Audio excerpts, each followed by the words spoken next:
Good morning my dear student. आप लोग 9th class का एग्ज़ाम देकर अगली कक्षा 10th में चले गए हैं, तो उसके लिए आपको विशेष तैयारी करने की आवश्यकता है अभी से ही, ताकि जब बोर्ड के एग्ज़ाम दे तो हमें उस समय ज़्यादा से ज़्यादा मार्क्स आ सके। तो इसके लिए आज हम इस वीडियो में गणित का एक चैप्टर लेकर आए हैं। ये है अध्याय 1, जिसका नाम है वास्तविक संख्या। वास्तविक संख्या के बारे में आप जानते होंगे कि वैसी संख्याएं जो 1 से शुरू होती है, या मान लीजिए जो गिनती वाली जो संख्या है जो पॉजिटिव नंबर होती है, तो उस रूप में हम लोग वास्तविक संख्या को जानते हैं। तो इस टॉपिक में हम लोग इसके बारे में बात करेंगे कि इसमें हम लोगों को किन किन चीज़ों को पढ़ना है, किन किन चीज़ों को जानना है। तो उसमें जो है एक हम सबसे पहले इसके बारे में जानते हैं वास्तविक संख्या में अभाज्य संख्या। कि अभाज्य संख्या क्या होती है। अभाज्य संख्या आप लोग ये को अभी जिस कक्षा में पढ़ रहे हैं वहाँ और आगे भी इस चीज़ की जरूरत पड़ेगी, आवश्यकता पड़ेगी, इसलिए आप इसको अच्छे से ध्यान में रखेंगे ताकि आगे भी दिक्कत न हो। तो अभाज्य संख्या किसे कहते हैं, इंग्लिश में देखा जाए तो इसको बोला जाता है प्राइम नंबर। प्राइम नंबर क्या है? तो प्राइम नंबर का डिफिनेशन यदि परिभाषा की बात किया जाए तो होता है वैसी संख्या है जिसका गुणनखंड एक एवं स्वयं होता है। वैसी संख्या है जिसका गुणनखंड एक एवं स्वयं होता है, उसे अभाज्य संख्या कहते हैं। जैसे एग्जांपल में 2, 3, 5 डॉट डॉट डॉट, जितना हम आगे बढ़े। जैसे मान लीजिए एग्जांपल में समझा रहा था कि जैसे दो एक संख्या लेते हैं, जैसी दो संख्या जब एक लेते हैं तो इसको तो एक से कटेगा। इसके बाद देखा जाए तो 2 के अलावा किसी से नहीं कटेगा। उसी प्रकार 3 एक संख्या लेते हैं, वो 1 से भाग लग जाएगा। अगर हम 3 में अगर 2 से भाग लगाना चाहें तो लगेगा? नहीं लगेगा। क्यों नहीं लगेगा? क्योंकि 3 क्या है, एक विषम संख्या है और उसमें 2 से भाग नहीं लगेगा। उसी प्रकार से 3 से भाग देंगे तो कट जाएगा। तो मतलब वैसी संख्या जिसका गुणनखंड 1 हो एवं स्वयं हो, उसी को हम लोग क्या कहते हैं? अभाज्य संख्या कहते हैं। बहुत सारे मतलब प्रतियोगिता जो परीक्षा होती है उसमें पूछा जाता है कि सबसे छोटी अभाज्य संख्या क्या होती है।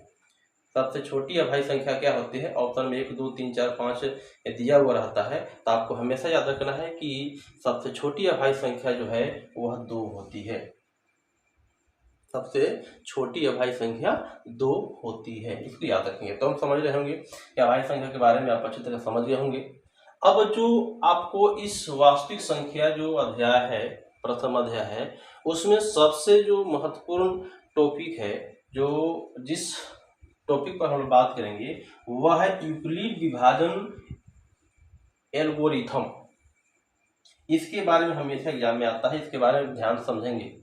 यूक्लिड विभाजन एल्गोरिथम यह क्या होता है, इसकी खोज किसने की थी? अगर मान पूछ दिया जाए कि यूक्लिड विभाजन एल्गोरिथम का खोज किसने की थी, तो इस विधि का खोज है यूनानी गणितज्ञ यूक्लिड नामक, देख समझिएगा, यूक्लिड नामक गणितज्ञ ने किया था। तो यह किसके लिए प्रयोग होता है? तो यह जो प्रयोग होता है दो संख्याओं का महत्तम समापवर्तक। आप लोग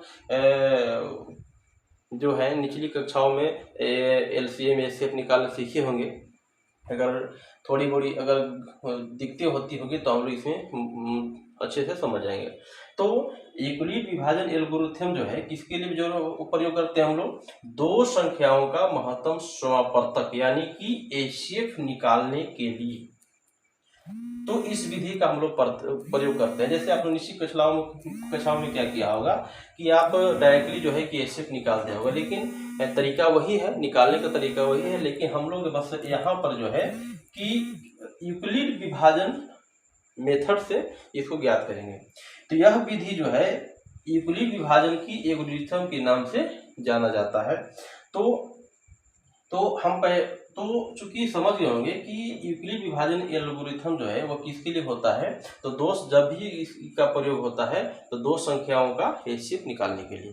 तो जब दो संख्याओं का जब एचसीएफ निकालेंगे तो इसमें महत्वपूर्ण तरीका क्या क्या होती है और इसको हम लोग कैसे निकालते हैं, इसके बारे में हम लोग जानते हैं और समझते हैं कि यूक्लिड विभाजन एल्गोरिथम का प्रयोग हम लोग कैसे करते हैं, और जब दो संख्या दिया हुआ है तो उसके आधार पर हम लोग कैसे एचसीएफ की गणना करते हैं, एचसीएफ ज्ञात करते हैं। तो इसके लिए तरीका जैसे मानो चलिए, माना कि हमारे पास माना कि दो संख्या है, माना कि दो संख्या a तथा b है, माना कि दो संख्या a तथा b है। अब उसका क्या है कि हमको HCF निकालना है, HCF निकालना है। तो HCF निकालने का तरीका में सबसे पहले क्या समझना होगा, सबसे पहले समझना होगा कि इसमें क्या होगा कि एक संख्या बड़ी रहेगी और दूसरी संख्या छोटी रहेगी।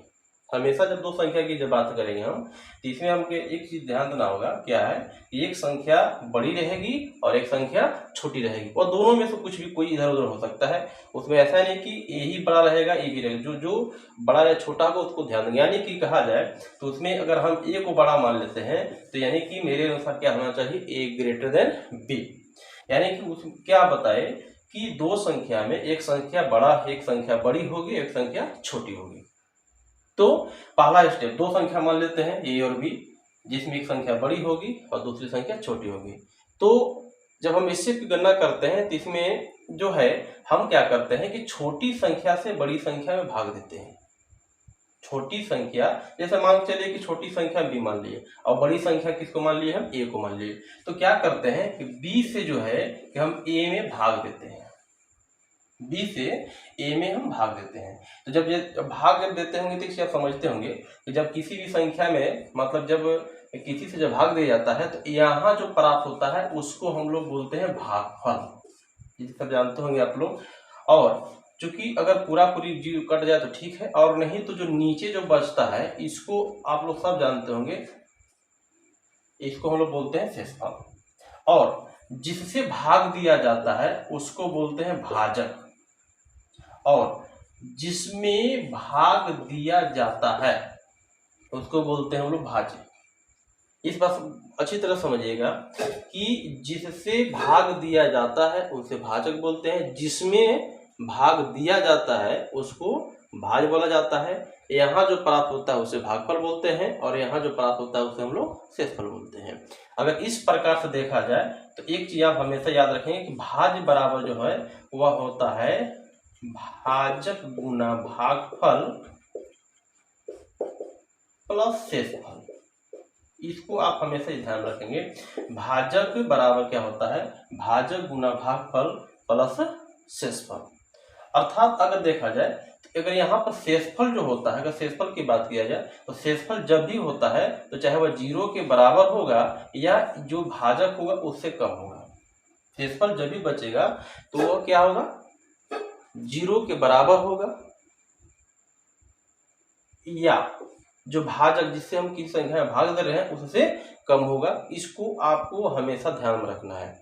तो ये तो बात रहा है कि दो संख्या का हम लोग भाग विधि, तो इस विधि द्वारा कैसे ऐसे निकालते हैं। लेकिन इसमें एक और जो चीज जो है उसको ध्यान रखने की बात है, क्या, जैसे इस पॉइंट में समझिएगा कि मान लीजिए कि हम 20 से ए में भाग दे रहे हैं, 20 से ए में भाग दे रहे हैं, तो यह प्रक्रिया चूंकि हमको HCF ज्ञात करना है, तो HCF ज्ञात करने के लिए क्या करते हैं कि 20 से ए में तब तक हम भाग देते हैं जब तक कि उसका शेषफल जीरो ना हो जाए। यानी कैसे, जैसे मान चलिए हम 20 से हम ए में भाग दिए तो भागफल मान लीजिए XYZ कुछ ही मान लीजिए कि यहाँ पर C बच गया, और मान के चलिए कि अब यहाँ पर क्या होता है कि जब 20 से जब ए भागने पर भागफल अगर C बच गया तो शेषफल मान लीजिए D बच गया। शेषफल कितना बच गया, D, जीरो तो नहीं आया।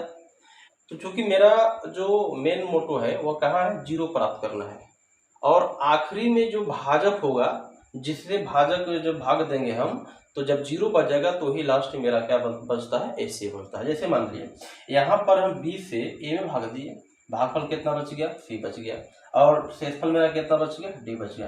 तो चूंकि जीरो के बराबर नहीं है तो अब इस प्रक्रिया को हम कंटिन्यू करेंगे। कैसे कंटिन्यू करें, अब D से जो शेषफल मेरे यहाँ D बचा हुआ है उससे भाग देंगे किसमें, जो पहले का जो भाजक था, भाजक पहले का कौन था, B। अब हम क्या करेंगे, 20 में भाग देंगे, B में भाग देंगे। तो मान चलिए अगर अब यहाँ पर हम क्या करते हैं कि D, अब D से जो है कि B में हम पुनः भाग देंगे। भाग देने के बाद मान लीजिए भागफल जो है E आएगा, E के बाद मान लीजिए अगर यहाँ भी पूरा पूरी नहीं कटेगा तो मान चलिए यहाँ पर ये बच गया, जो इससे ये क्या है आपका शेषफल है। अब मान लीजिए चूंकि जीरो नहीं आया, जब जीरो नहीं आया तो पुनः हम क्या करेंगे, एक से देखेंगे। अब यह जो D जो यहाँ जो शेषफल था पहले के भाज्य का, अब उसी में जो है कि हम क्या करेंगे, भाग देंगे। अब मान लीजिए कि यहाँ पर मान लीजिए कि H आ गया, एच हमारे भागफल आ गया। अगर मान के चले अगर यहाँ पर लास्ट में अगर 0 बच गया, मान के चलते हैं 0 बच गया, तो जिस भाजक से प्रक्रिया भाग देने की जो लंबा जो आते रहेगा, तो जिस भाजक से मतलब यहाँ पर जो शेषफल 0 बचेगा वही एचसीएफ होगा, यानी कि एचसीएफ के रूप में देखा जाए तो हमारे पास क्या बचा, एफ हो गया। तो इस प्रकार से एल्गोरिथम के माध्यम से हम लोग एचसीएफ की गणना करते हैं, ज्ञात करते हैं। तो इसके लिए तरीका पुनः सुन लेंगे। यदि आपके पास दो संख्या दिया हुआ है तो उसमें से एक संख्या बड़ी होगी और एक संख्या छोटी होगी। तो जो संख्या बड़ी होगी और जो संख्या छोटी होगी तो उसमें क्या करना है कि छोटी संख्या से बड़ी संख्या में हमेशा भाग देना है। तो भाग देने का विधि समझ गए होंगे, यानी कि इस रूप में आपका आएगा भाज्य बराबर भाजक गुना भागफल प्लस शेषफल। और इस प्रक्रिया में अगर हम आगे बढ़ते हैं तो क्या करना है कि भाग प्रक्रिया तब तक चलती रहेगी जब तक मेरा जो शेषफल जो है वह 0 के बराबर न आ जाए। तो चलते हैं हम लोग एक एग्जाम्पल समझते हैं, और एग्जाम्पल समझने के बाद हम समझते हैं कि यह जो इक्वली विभाजन एल्गोरिथम का जो प्रक्रिया है आप लोग अच्छी तरह से समझ आएंगे। जैसे समझिएगा क्या है, जैसे हम एग्जाम्पल के तौर पर जो है ना एक हम क्वेश्चन लेते हैं, वह एक्सरसाइज नंबर जो है 1.1 का होगा। 1.1 का हम एक क्वेश्चन लेते हैं जिसमें एक पहला दिया हुआ है 135 तथा 225, 135 तथा 225, ये दोनों संख्याओं को क्या करना है कि हम लोग को एचसीएफ निकालना है। एचसीएफ कैसे निकालना है, तो एचसीएफ निकालना है हम लोग को किसके द्वारा, किस मेथड द्वारा, यूक्लिड विभाजन एल्गोरिथम विधि द्वारा क्या करना है कि एचसीएफ की गणना करता है। तो देखिए पहले हम बताए थे इसमें दो संख्या, ये संख्या कितना हो गया मान ली ए, ये संख्या मान ली कितना हो गया बी। तो देखेंगे एक संख्या 135 और दूसरा संख्या कितना है 225, यानी कि एक संख्या बड़ी एक संख्या छोटी। तो क्या बताया थे कि जो छोटी वाली संख्या है उससे हमको भाग देना है, किसमें, बड़ी वाली संख्या में। इसको ध्यान में हमेशा रखिएगा कि हमेशा छोटी वाली संख्या से हम बड़ी संख्या में भाग देते हैं। तो अगर हम भाग देते हैं तो पढ़ा पढ़िए कितना बार में, आप लोग गुना भाग बढ़िया से समझ जाइएगा और उसको गुना भाग अच्छी से करना है ना, ताकि दिक्कत न होगा। सबसे पहले यहाँ पर जाएगा एक बार में, जब एक बार में जाता है तो यहाँ पर कितना होगा आपका 135, क्योंकि अगर दो बार में देते हैं तो यहाँ पर 270 हो जाता है, लेकिन एक बार में देंगे या घटाइएगा तो बच जाता है 0। फिर यहाँ पर देखिए 2 यहाँ 3 घटेगा, यहाँ से खांसी लेंगे मतलब हो गया 12, 12 में से 3 कितना बच गया 9।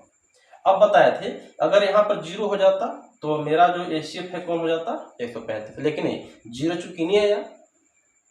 और दूसरी बात समझिए, भी और समझिएगा यहाँ जो शेषफल जो है ये जो भाजक जो 135 था उससे कम है ज्यादा है।